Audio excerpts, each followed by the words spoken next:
నమస్తే, welcome to RP7 TV news.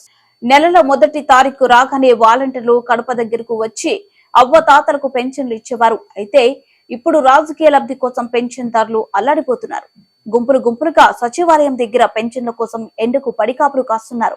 ఇది ఆంధ్రప్రదేశ్ లోని పరిస్థితి. ప్రకాశం జిల్లా ఎర్రగొండపాలెం నియోజకవర్గంలోని చాపలమడుగు గ్రామంలో సచివాలయం దగ్గర వృద్ధులు, వికలాంగులు, పెన్షన్దారులందరూ పెన్షన్ కోసం పడికాపులు కాస్తున్నారు. ఎండకు అల్లాడిపోతున్నారు. మరల మాకు పాత రోజులు కావాలని వాలంటీర్లు వచ్చి మా ఇంటికి వచ్చి నాకు పెన్షన్లు మంజూరు చేయాలని వృద్ధులు వాపోతున్నారు.